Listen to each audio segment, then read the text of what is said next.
Peter Brown stepped off the train in London one cold October day in 1912, carrying nothing but a small bag and an unshakable belief in his own good fortune. He had no money for a room, no job waiting for him, but none of that worried him. Peter believed deeply in what he called his luck, a magical force that would carry him through any difficulty. He often told himself that lucky people became rich, and he was certain he was the luckiest man alive. After wandering the streets for hours, he found a cheap room near London Bridge. The landlord, a stern man named Johnson, eyed him suspiciously and demanded 3 weeks' rent in advance. Peter only had enough for 2 weeks. Johnson crossed his arms and said that without the 3rd week's payment, there would be no room. Peter just smiled that confident smile of his and promised he would find the money, even though it was Sunday and most people couldn't find work on a Sunday. He called it Peter's luck, and somehow Johnson let him take the room anyway. The next afternoon, Peter walked through the quiet streets and parks of London. In a deserted area near Regent Street, he spotted a woman walking alone. In one swift motion, he snatched her handbag and ran. She screamed for help, but Peter was already far away, disappearing into the crowd. Inside the bag was some money. Not much, but enough. Later that day, he slipped his hand into the pocket of a fat man in a busy supermarket and stole his wallet. It was thick with cash. When he returned to the lodging house, he handed Johnson the 3rd week's rent with a grin. Johnson asked where he had found work on a Sunday, and Peter simply replied that it was his luck. For the next 5 months, Peter roamed the streets of London like a shadow. He stole handbags from unsuspecting women, pocketed wallets from distracted men, and slipped small valuables from shop counters. He was quick, clever, and careful. No one ever suspected him, and his pockets grew heavier with stolen money. He began to dream of a new life, perhaps in America, where he could start fresh and leave his past behind. One evening, Peter sat in a crowded pub near his lodging house. His landlord, Johnson, was there, talking quietly with an old friend named Tom Smith. Smith owned a small shop nearby where he bought and sold used goods like furniture, books, and watches. Peter sat with his back to them, listening carefully. Smith mentioned that he needed a large sum of money to buy new stock, more than £1,000, and that he kept it hidden somewhere safe in his room at the back of the shop.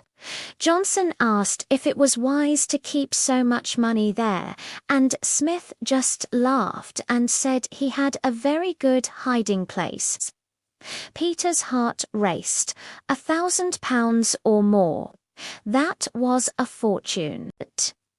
With that kind of money, he could leave England forever and start over in America. He told himself it was Peter's luck again, delivering him this golden opportunity. The next morning, he walked slowly past Smith's shop and peered through the window. He saw the old man working inside, and beyond him, an open door leading to a back room. Inside that room was a large wooden cupboard. Peter was certain that was where the money was hidden.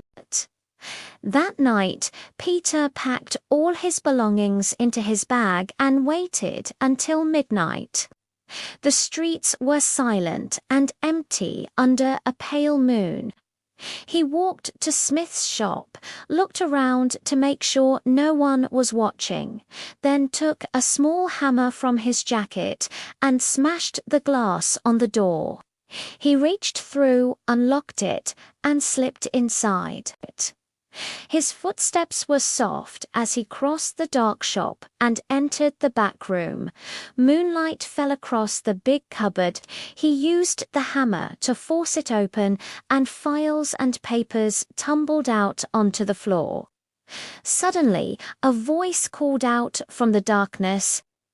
It was Tom Smith, holding a candle, his face pale with shock. Peter moved fast. He grabbed the old man's arm, twisted it behind his back, and held the hammer close to his face. He demanded to know where the money was. At first, Smith refused, but when Peter threatened to break his bones, the old man gave in. He said the money was hidden under the cupboard in a small box on the floor. Peter forced him to pull the cupboard away from the wall and retrieve the box. Inside was a thick stack of banknotes. Peter stuffed the money into his pockets, his hands shaking with excitement. Smith looked at him closely and said he recognized him, that he knew Peter lived at Johnson's house. Peter laughed coldly and told him it didn't matter because no one would ever find him. He would disappear with the money. But as Peter shoved the old man back toward his bedroom, Smith suddenly turned and struck him on the head with the oil lamp he was holding. The lamp shattered, spilling burning oil across the floor. The flames caught the scattered papers instantly. Smith tried to run, but Peter lunged at him, and they both crashed to the floor. The old man's head hit the ground hard, and he lay still. Peter scrambled to his feet.